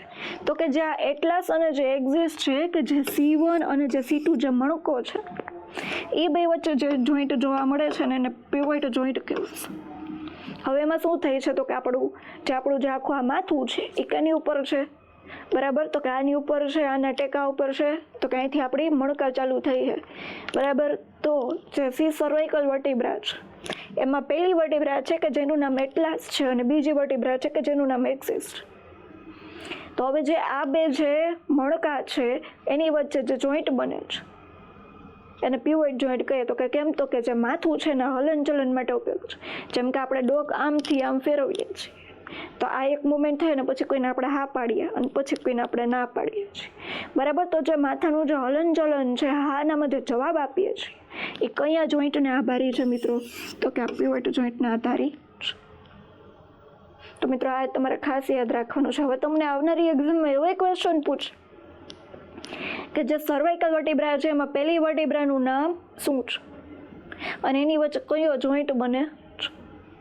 તો એ તમને મિત્રો આવડવું જોઈએ કે જે તમારા માટે ઇમ્પોર્ટન્ટ છે. પછી મિત્રો એક જોઈન્ટ આવે છે તો કે ગ્લાઇડિંગ જોઈન્ટ, બરાબર. તો કે એક હાડકું છે એ બીજા હાડકાઓ ઉપર સરકે છે અને આપણને હલનચલનમાં મદદ કરે છે. તો મિત્રો જે રેડિયસ અને જે અલ્ના જે હાડકું છે કે જે આપણા હાથમાં આવેલું છે, જ્યારે આપણે આમ હાથ વાળીએ છીએ ત્યારે એક છે એ સ્લાઇટલી છે એ બીજા ઉપર સરકે છે, જેને આપણે રિસ્ટ જોઈન્ટ કહીએ છીએ, એનું એક્ઝામ્પલ છે. પછી એક આવે છે મિત્રો તો કે બોલ અને સોકેટ જોઈન્ટ. કેવો? તો કે બોલ અને સોકેટ. તો મિત્રો હવે જે આ છે આપણું એક ફીમર બોન, બરાબર, સાથળનું હાડકું છે. એનો આ તો કે માથાનો જે ભાગ છે, બરાબર, એને આપણે બોલ એટલે કે દડા જેવો એનો આકારથી. અને પછી અહીંયા કેવું બોન હશે? તો કે હિપ બોન હશે, બરાબર. આ કયું બોન છે? તો કે હિપ બોન છે. હવે આ જે એનો આ ખાંચાનો જે ભાગ છે ત્યાં આ જે ફીમરનું હાડકું છે, બરાબર, એનું માથું છે એ અહીંયા છે એ જોઈન્ટ થઈ છે અને જે હિપ જોઈન્ટ બનાવે છે એ હિપ જોઈન્ટને કયા નામે ઓળખાય છે? તો કે બોલ અને સોકેટ. તો કે જે બોલ જેવો છે એનો અહીંથી ગોળાકાર આકડો હતો અને જે આ જે ખાંચો હતો એટલે કે જેને આપણે સોકેટ કહીએ છીએ અને બે એકબીજા સાથે જોડાય અને જે સાંધો બનાવે છે એને બોલ અને સોકેટ જોઈન્ટ કહેવાય છે. તો મિત્રો આ તમારે ખાસ યાદ રાખવાનું કે જે તમને આવનારી એક્ઝામમાં પૂછાઈ શકે છે. તો મિત્રો હવે આપણે નેક્સ્ટ ક્વેશ્ચન જોઈએ. હવે શું પૂછ્યું છે? તો કે નીચે જણાવેલા પૈકી કઈ બાબત સ્વૈચ્છિક સ્નાયુની બાબતમાં ખોટી છે? મિત્રો આપણને એવું કહે છે કે જે સ્વૈચ્છિક સ્નાયુ છે એ શું કામ કરે છે, એના માટે શું સાચું છે, પણ આપણને પૂછ્યું છે કે કઈ બાબત ખોટી છે. 3 જવાબ આના સાચા છે કે એ કામ કરે છે, પણ ચોથો જવાબ આનો ખોટો છે. તો મિત્રો જે સ્વૈચ્છિક સ્નાયુ છે કે જેને આપણે વોલ્યુન્ટરી, બરાબર, કે જે આપણી રીતે કામ કરી શકીએ છીએ. વોલ્યુન્ટરી એટલે શું થાય? તો કે સ્વૈચ્છિક. હવે મારે આમાં હાથને હલાવવો છે તો એ મારી મરજી છે, પણ એમ છતાં પણ હાથ હેલે રાખે કે જેની ઉપર મારો કંટ્રોલ ન રહે તો એને આપણે સ્વૈચ્છિક કહેશું નહીં. શું કહેવાય? તો કે એને ઇનવોલ્યુન્ટરી કહેવાય, બરાબર છે મિત્રો. તો હવે જે સ્વૈચ્છિક સ્નાયુ છે, બરાબર, તો કે એ આપણી ઈચ્છા મુજબ કાર્ય કરતા નથી. પછી બીજું છે તો કે મધ્યસ્થ ચેતાતંત્ર દ્વારા નિયંત્રિત થાય છે, અસ્થિતંત્ર સાથે જોડાયેલ નથી અને એ કામ કરી શકતા નથી. પરંતુ મિત્રો જે સ્વૈચ્છિક સ્નાયુ છે એ કામ કરી શકે છે. તો આ વિધાન એનું ખોટું છે. આ બાકીના 3 વિધાન એના સાચા છે. તો મિત્રો નેક્સ્ટ ક્વેશ્ચન જોઈએ. શું હતું? તો કે આપણી ઈચ્છા મુજબ કાર્ય કરતા નથી. તો આપણી ઈચ્છા મુજબ તો કાર્ય કરે છે, બરાબર. પછી મધ્યસ્થ ચેતાતંત્ર દ્વારા નિયંત્રિત થાય છે તો કે હા. અને અસ્થિતંત્ર સાથે જોડાયેલ નથી તો કે એ આંશિકપણે જોડાયેલા છે, સંપૂર્ણપણે જોડાયેલા નથી. અને કામ કરતા થાકતા નથી. તો એ સ્નાયુ છે એ થાકી જાય, બરાબર છે. તો મિત્રો નેક્સ્ટ ક્વેશ્ચન જોઈએ. શું કીધું છે આપણને? તો કે નીચે જણાવેલ પૈકી કયું વિધાન મરાસમસ ધરાવતા બાળકો માટે સાચું છે? મિત્રો મરાસમસ કીધું છે અને કયું વિધાન છે એ મરાસમસ ધરાવતા બાળકો માટે સાચું નથી. 3 સાચા 1 ખોટું છે. તો મિત્રો મરાસમસ અને જે ક્વાશિયોકોર છે એ આપણે જે શરૂઆતના જે સેશને આપણે સ્ટાર્ટ કર્યા એમાં બહુ ડિટેલમાં સમજાવેલું છે. એનો બેઝિક પાયો તમને કીધેલો છે. મિત્રો જે મરાસમસ છે એનો જે ક્વાશિયોકોર છે એ નાના બાળકમાં જોવા મળે છે.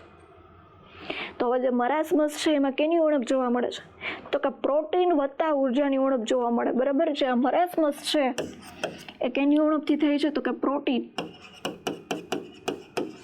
અને ઉર્જાની ઉણપથી થાય છે. બરાબર.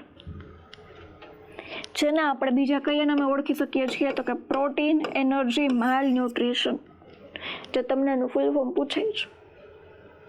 હવે મિત્રો આમાં કેવા લક્ષણો જોવા મળે છે તો કે આમાં પ્રોટીન નથી ને કેલોરી નથી.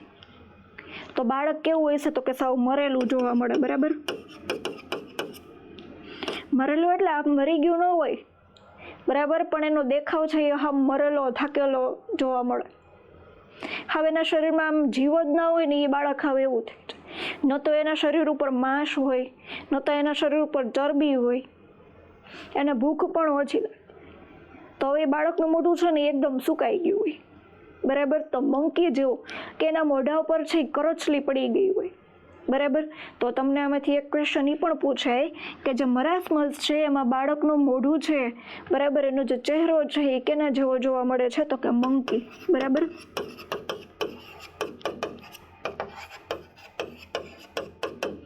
મંકી શેપનો ચહેરો જોવા મળે. એના જે સ્નાયુઓ છે એમાં અતિશય ઘસારો જોવા મળે છે. કેમ કે કોની ઉણપ છે તો કે ઉર્જાની ઉણપ છે. પછી એનું શરીર છે એકદમ એના હાડકાં છે ને એ દેખાતા હોય, કેમ કે શરીર ઉપર જે સ્નાયુઓ છે એ ઘસાઈ ગયા. તો હવે વધ્યું શું તો કે હાડકાં, તો એ પણ એને દેખાતા હોય. ખાસ કરીને આ તમારે ઇમ્પોર્ટન્ટ છે, યાદ રાખવાનું છે તો કે મંકી શેપ જોવા મળે. તો હવે આપણે અહીંયા 4 ઓપ્શન આપ્યા, એમાંથી ગોતવાનું કે કયું નથી. તો પહેલું હું કીધું તો કે ઉર્જાની ઉણપ, તો કે આર્યું, તો કે પ્રોટીન ને ઉર્જા બેની ઉણપ થઈ, તો આ ઓપ્શન આવે. બીજું કીધું તો કે શુક્લકડી શરીર થઈ જ જાય ને, તો કે ઉર્જાની ઉણપ છે. અને સ્નાયુ તો કે વૈધા નથી હવે, તો એ પણ સાચું છે. પછી ક્યાં ક્રોધી સ્વભાવ, હવે એ બાળકમાં જીવ જ નહીં હોય સરખી રીતે, કે કોઈ ઉપર ગુસ્સો કરે, એ શું ગુસ્સો કરવાનું હતું, તો આ ઓપ્શન આવશે નહીં. પછી કીધું તો કે સ્નાયુમાં અતિશય ઘસારો, તો એ તો જોવા મળે જ છે. તો મિત્રો આનો સાચો આન્સર શું આવે છે તો કે ક્રોધી સ્વભાવ છે એ બાળકમાં જોવા મળતો નથી. બાળક ચીડિયું થઈ જાય પણ એ ક્રોધ આવતો નથી. તો મિત્રો હવે આપણે નેક્સ્ટ ક્વેશ્ચન શું કીધું છે તો કે કેસરી દાળના ઉપયોગથી કયો રોગ થાય છે? કેવી દાળ તો કે કેસરી દાળ. સીધો ક્વેશ્ચન પૂછી લીધો. કાન્યું જે જો વધારે પ્રમાણમાં ઉપયોગ કરવામાં આવે તો કયો રોગ થાય? તો મિત્રો જે કેસરી દાળ છે એનો જો ઉપયોગ કરવામાં આવે તો એને લેથરિઝમ નામનો રોગ થાય છે. કયો રોગ થાય મિત્રો? તો કે લેથરિઝમ. તો હવે આ છે એ શરીરના કયા ભાગને સૌથી વધારે અસર કરે છે? તો કે જે આપણું ચેતાતંત્ર છે, બરાબર, ચેતાતંત્ર, એમાં પણ કોણ? તો કે મગજ અને કરોડરજ્જુ. બરાબર, તો મગજ ને કરોડરજ્જુને અસર કરે છે તો એના લક્ષણો શું આવે? બરાબર, તો પગ છે એના, એ પગમાં જણજણાટી, બરાબર, બે પગમાં સોજા જોવા મળે. પછી લકવો પણ થાય કે જેને આપણે પેરાલિસિસ કહીએ છીએ, બરાબર. પછી વ્યક્તિને તાવ આવે. પછી એને હલનચલનમાં છે, બરાબર, પગનું જે હલનચલન થવું જોઈએ સરખી રીતે એમાં હલનચલન થશે નહીં. એના હાથ પગમાં પણ સોજા આવે છે અને જણજણાટી જોવા મળે છે. કેમ કે કોણ અસર થયું છે? તો કે આપણે આખા જે શરીરની જે વાયરિંગ સિસ્ટમ છે કે જેને આપણે ચેતા કહીએ છીએ એ ચેતા એમાં અસર થાય છે, કે જેના કારણે આ હાથ પગમાં જણજણાટી, પછી લાંબા ગાળે છે એના કારણે લકવો મારી જાય છે, એવા બધા લક્ષણો જોવા મળે છે. તો મિત્રો હવે આને અટકાવવા શું કરવાનું? તો કે જે કેસરી દાળ છે એનો ઉપયોગ કરવાનો નથી. જે કેસરી દાળ છે મિત્રો એમાંથી અમુક પ્રકારનું છે એ ઝેર ઉત્પન્ન થાય છે અને એ ઝેર છે આપણા મગજ સુધી, આપણા ચેતાતંત્ર સુધી પહોંચી જાય છે અને આપણે ચેતાને છે એ નુકસાન પહોંચાડે છે. તો મિત્રો આનો સાચો આન્સર શું આવે છે? તો કે લેથરિઝમ. પછી એપિલેપ્સી એટલે શું કીધું છે? તો કે જે બ્રેઇનની જે ઇલેક્ટ્રિકલ એક્ટિવિટી જે છે, બરાબર, ચેતાતંત્રમાં એમાં અસર થાય તે એપિલેપ્સી એટલે કે ખેંચ આંચકી જોવા મળે. પછી કીધું છે તો કે એપિડેમિક ડ્રોપ્સી છે, બરાબર, જેને જલોદર કહીએ છીએ. અને ત્રીજું છે તો કે અર્ગોટિઝમ, કે અર્ગોટિઝમ નામની જે ફૂગ છે એના દ્વારા થતો રોગ છે મિત્રો. તો હવે આપણે નેક્સ્ટ ક્વેશ્ચન જોઈએ. શું કીધું છે તો કે રાષ્ટ્રીય મધુપ્રમેહ નિયંત્રણ કાર્યક્રમ. મધુપ્રમેહ એટલે શું થાય? તો કે ડાયાબિટીસ. તો તો હવે એને જે નિયંત્રણનો જે કાર્યક્રમ છે એને અંતર્ગત પ્રાથમિક રોકથામ છે એમાં કઈ બાબતનો સમાવેશ થતો નથી. જે પ્રાઇમરી પ્રિવેન્શન છે એમાં કઈ બાબતનો સમાવેશ થતો નથી. તો પહેલું છે જેનેટિક કાઉન્સેલિંગ, બીજું છે કે પગમાં ગેંગ્રીનની સારવાર કરવી, ત્રીજું છે કે કસરત અને યોગ્ય વજન જાળવવું, કોનું તો કે શરીરનું. પછી કીધું છે તો કે જરૂર કરતાં વધારે કેલરીવાળો ખોરાક લેવો, બરાબર. તો હવે આમાં જે પ્રાઇમરી જે રોકથામ છે એ શું છે? તો પહેલું તો કે જેનેટિક કાઉન્સેલિંગ છે. હવે જેનેટિક કાઉન્સેલિંગ છે ને મિત્રો, એ ડાયાબિટીસ થઈ ગઈ છે ને પછી નથી કરવામાં આવતું. એ એનો પ્રાઇમરી હેતુ નથી. એનો પ્રાઇમરી હેતુ શું છે? તો કે કસરત કરવી, શરીરનું વજન જાળવવું, બરાબર, જરૂરિયાત કરતાં વધારે કેલરીવાળો ખોરાક ન ખાવો, અને પગમાં જો ગેંગ્રીન થયું હોય એટલે કે જે પગ છે એમાં સડો બેસી ગયો હોય તો એની સારવાર કરવાનું છે, પણ જેનેટિક કાઉન્સેલિંગ કરવાનું નથી. તો મિત્રો આનો સાચો આન્સર શું આવે છે? તો જેનેટિક કાઉન્સેલિંગ છે એ ક્યારે કરે છે? તો કે ડાયાબિટીક થયું હોય એની પહેલાંના કન્ડિશન, પણ થઈ ગયા પછી ન થતું. પણ જે આ ગેંગ્રીન છે ને એની સારવાર પ્રાઇમરી તબક્કે ન આવે. શું થયું છે? તો કે ડાયાબિટીસ થઈ ગયું. તો હવે જેનું પ્રાઇમરી છે, બરાબર છે, પ્રાઇમરી પ્રિવેન્શન છે, એમાં તમે આ બધું કરાવી શકો. પણ જે સેકન્ડરી છે તો કે એમાં નિદાન થઈ ગયું છે. હવે ડાયાબિટીસ 100% થઈ ગયું. પછી શું થયું? તો કે પગ છે એમાં ગેંગ્રીન એટલે કે એક સડો બેસી જાય. તો હવે એમાં તો છે એ સર્જિકલ ટ્રીટમેન્ટ દ્વારા છે એ ગેંગ્રીનને છે એ આપણે હટાવવું પડે, અને એનું છે ડ્રેસિંગ કરવું પડે. તો એ કેમાં આવે? તો કે સેકન્ડરીમાં આવશે. તો જે જેનેટિક કાઉન્સેલિંગ છે એ પ્રાઇમોડિયલમાં આવશે, એ પ્રાઇમરીમાં આવશે નહીં. અને આપણને કેનું પૂછ્યું છે? તો કે પ્રાઇમરી છે રોકથામ એનું પૂછ્યું છે, બરાબર છે મિત્રો. તો હવે આપણે નેક્સ્ટ ક્વેશ્ચન જોઈએ. શું પૂછ્યું આપણને? તો કે સગર્ભાએ રોજનું કેટલા ગ્રામ પ્રોટીન છે એ વધારે લેવાની જરૂરિયાત છે. સગર્ભા જે માતા છે એ જે રૂટીનમાં જેટલું એને લેવું જોઈએ એ તો લેવાનું જ છે, પણ એના કરતાં એક્સ્ટ્રા કેટલું લેવાનું છે એ આપણને પૂછ્યું. તો હવે રૂટીનમાં છે આપણે પ્રોટીન કેટલું લેવું જોઈએ? તો કે આપણું જેટલું વજન છે એટલા ગ્રામ પ્રોટીન લેવું પડે. માની લો કે કોઈ વ્યક્તિનું વજન છે એ 50 કિલો છે, બરાબર, તો એને કેટલા ગ્રામ પ્રોટીન લેવું જોઈએ? તો કે 50 ગ્રામ. અને એ વ્યક્તિ કોણ છે? તો કે સગર્ભા, બરાબર, સગર્ભા માતા. તો કે આ તો નોર્મલ છે, પણ હવે સગર્ભાવસ્થા દરમિયાન એને કેટલા ગ્રામ વધારે પ્રોટીન લેવું જોઈએ? તો એને છે એ 14 ગ્રામ છે એ વધારે પ્રોટીન લેવું પડે. તો મિત્રો કેટલા ગ્રામ થાય? તો કે 50 અને 14, બરાબર, તો 64 ગ્રામ પ્રોટીન છે એને વધારે લેવા. ટોટલ 64 ગ્રામ પ્રોટીન એને લેવું પડે. તો મિત્રો આપણને ક્વેશ્ચનમાં એ જ પૂછ્યું છે કે વધારે કેટલી જરૂર પડે?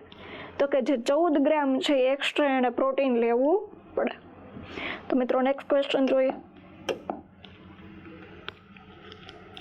તો મિત્રો જય કેરિયર ઓનલાઈન એકેડમી દ્વારા છે એ સરસ મજાનો વિડીયો કોર્સ છે એ બહાર પાડવામાં આવ્યો છે, અને પર્ટિક્યુલર સબ્જેક્ટ માટે છે કે જે કંઈ પણ વિદ્યાર્થી મિત્રો કોઈ પણ કોમ્પિટિટિવ એક્ઝામની જો પ્રિપેરેશન કરતા હોય અને કોઈ એક સબ્જેક્ટ છે, બરાબર, એની સરખી તૈયારી કરવી હોય તો એના માટે છે એ પર્ટિક્યુલરલી છે એ પર્ટિક્યુલર વિષય માટે છે એ કોર્સ બહાર પાડવામાં આવ્યો છે, અને એ માત્ર 99 રૂપિયામાં જ છે, અને 3 મંથની વેલિડિટી છે. જો વધારે માહિતી જોતી હોય તો અહીંયા કોન્ટેક્ટ નંબર આપેલા છે, તમે છે આ કોન્ટેક્ટ કરીને પૂછી શકો છો વધારે માહિતી માટે. તો મિત્રો વહેલા તે પહેલાંના ધોરણે, બરાબર, આ તકનો છે એ ફાયદો ઉઠાવો, કેમ કે આ ઓફર થોડા ટાઈમ માટે જ મર્યાદિત છે. તો મિત્રો હવે આપણે આપણા ક્વેશ્ચન તરફ આગળ વધીએ.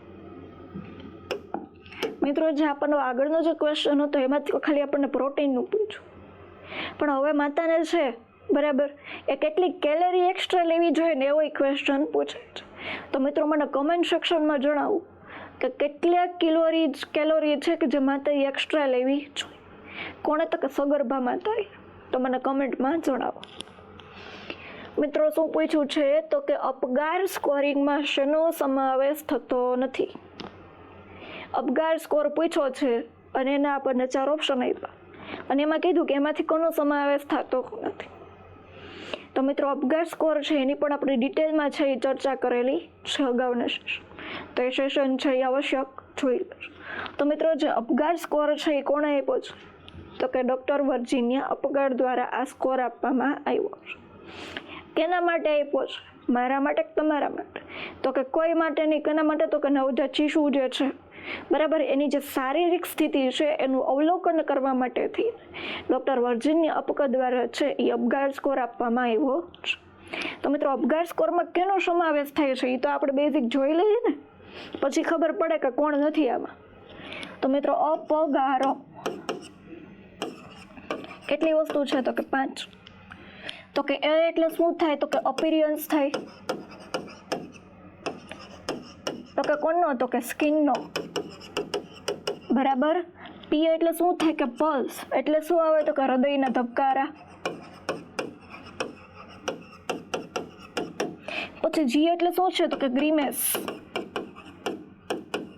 તો કે શું થાય? તો કે પ્રતિભાવ. પછી એ એટલે શું છે? તો કે એક્ટિવિટી. તો કે કોની? તો કે સ્નાયુઓની.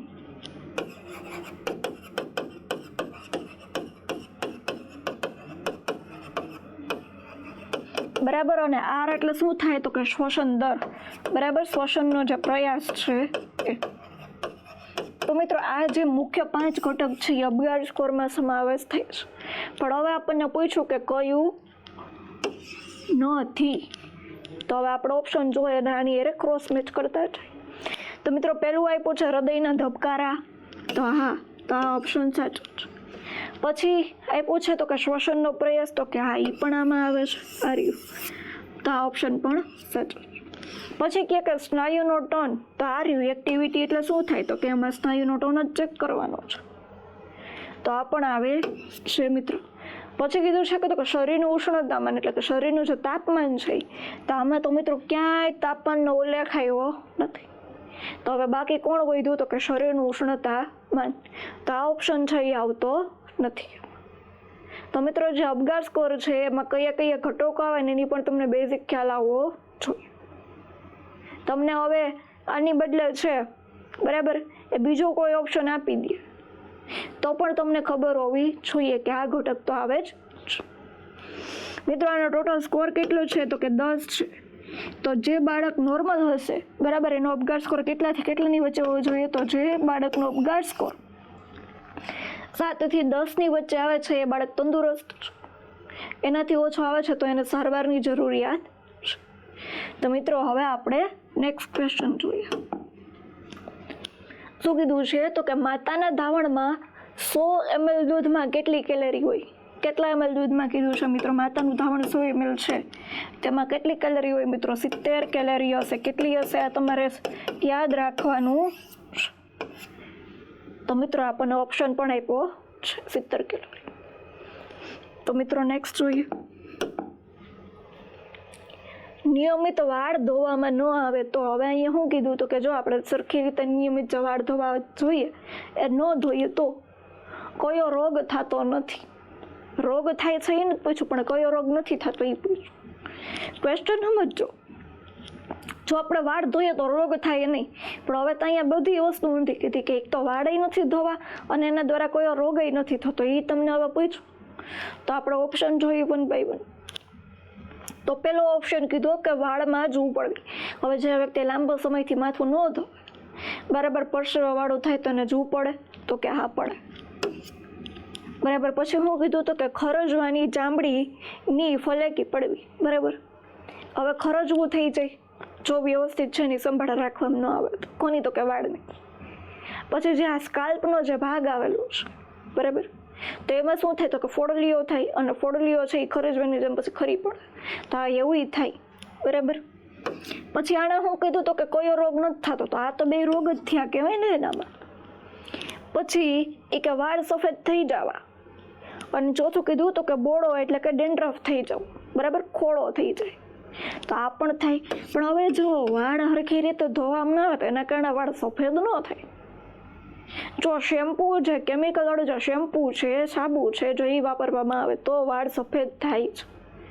એટલે આ એક રોગય નથી અને જો આની સંભાળ ન રાખવામાં આવે તો વાળ પણ સફેદ થતા નથી. તો આનો સાચો આન્સર છે તો કે વાળ સફેદ થઈ જવા પણ એ થતું નથી. સમજાય છે મિત્રો? આના ક્વેશ્ચન અને એના ઓપ્શન છે એ સરખી રીતે સમજવા જ જરૂરી છે. તો હવે આપણે નેક્સ્ટ ક્વેશ્ચન શું કીધું છે તો કે દરરોજ ઓછામાં ઓછી કેટલી વાર દાંતને બ્રશથી સાફ કરવા જોઈએ? તો મિત્રો દિવસ દરમિયાન છે એ ઓછામાં ઓછા કેટલી વખત સાફ કરવા જોઈએ? તો કે 2 વખત તો કરવા જ. એક તો સવારે ઉઠીએ ત્યારે અને રાતે સૂતી વખતે. તો મિત્રો કેટલો ટાઈમ છે આપણને અહીંયા ઓછી કીધું છે, ઓછામાં ઓછા કેટલા ટાઈમ આવે? તો કે 2 વખત આવશે. બાકી જ્યારે પણ આપણે ખોરાક લઈએ છીએ બરાબર, એના પછી દાંત સાફ કરવા જોઈએ. કેમ? તો કે દાંતની સાર સંભાળ રાખવા માટે, દાંતમાં સડો ન થાય એના માટે છે એ દાંત સાફ કરવા જોઈએ. જેમ પછી મોઢામાંથી દુર્ગંધને અટકાવવા માટે પણ દાંત સાફ કરવા જોઈએ. તો મિત્રો હવે આપણે જોઈએ નેક્સ્ટ ક્વેશ્ચન. શું કીધું છે તો કે નીચે જણાવેલા પૈકી કઈ બાબત આંખનું રક્ષણ કરતી નથી? હવે આપણને એ નથી પૂછ્યું કે આંખનું રક્ષણ કોણ કરે છે, પણ કોણ નથી કરતું એ આપણને કીધું છે બરાબર. તો વિટામિન એની ઉણપ છે એ. પછી માખીનો ઉપદ્રવ ઘટાડવો બરાબર. હવે જો માખીનો ઉપદ્રવ ઘટાડીએ તો એ આપણા આંખને નુકસાન કરે. પછી કીધું છે તો કે અન્યના હેન્ડ રૂમાલનો ઉપયોગ આંખો લૂછવા ન કરવો. તો બરાબર છે. તો કે કોઈ વ્યક્તિ છે એનો જે રૂમાલ છે એના અંદર આપણી આંખ છે એને સાફ કરે નહીં, કેમ કે એના જે રૂમાલમાં જે ચેપ છે એ આપણે લાગવાની શક્યતા છે. તો આ 2 વસ્તુ આવશે. પછી આંખને દિવસમાં 2 થી 3 વખત છે એ સ્વચ્છ કરવી જરૂરી છે. તો આ પણ ન આવે. તો આપણને કીધું તું તો કે આંખને રક્ષણ નથી કરતી. હવે આ 3 વસ્તુ છે એ આપણી આંખને છે એ રક્ષણ કરે. માખીનો ઉપદ્રવ થાય તો આંખને કંઈ ચેપ લાગશે નહીં થાય. પછી કોઈનો રૂમાલ નહીં વાપરીએ તો પણ આંખને ચેપ નહીં લાગે. અને દિવસમાં 2 થી 3 વખત સરખી રીતે આંખને ધોઈએ તો પણ ચેપ નથી લાગવાનો. પણ જો વિટામિન એની ઉણપ હશે તો એ આપણે આંખ માટે શું છે? નુકસાનકારક છે. કેમ કે આપણી આંખને જે જાળવવા માટેનું જે તત્વ છે એ કોણ છે? તો કે વિટામિન એ. અને એની ઉણપ હશે તો આંખનું રક્ષણ થશે નહીં, એમાંથી રોગ થશે. જેમ કે અંધાપો છે એટલે કે જેને આપણે બ્લાઇન્ડનેસ કહીએ છીએ. પછી આંખ છે એ સુકાય છે જેમ કે કોર્નિયા. તો મિત્રો ક્વેશ્ચન સમજવો ખૂબ જ જરૂરી છે. તેનો સાચો ઓપ્શન શું છે? તો કે ખોરાકમાં વિટામિન એની ઉણપ. હવે મિત્રો અહીંયા ખાસ ધ્યાન રાખવાનું કે જ્યારે પણ તમને આવા અટપટા ક્વેશ્ચન પૂછાય ત્યારે એલિમિનેશનની ટેકનિક તમારે વાપરવાની છે કે કાઢતા જવાનું. જે આન્સરમાં નથી આવતું એની ઉપર ચોકડી કરી દેવાની છે. પછી 50-50 કરી નાખવાનું, આ કે આ. તો જેની ઉપર તમને સૌથી વધારે પ્રાયોરિટી લાગતી હોય, પ્રાથમિકતા આપવાની, કે જેના કારણે તમે છે એ ફટાફટ ક્વેશ્ચનનો આન્સર સુધી પહોંચી શકશો. તો મિત્રો હવે આપણે જોઈએ નેક્સ્ટ ક્વેશ્ચન. તો મિત્રો આજનો જે આપણો સેશન છે એ અહીંયા જ કમ્પ્લીટ થઈ છે. અને મળી હવે આપણે આવા જ બરાબર નવા કોન્સેપ્ટ સાથે. તો મળીએ નેક્સ્ટ સેશનમાં.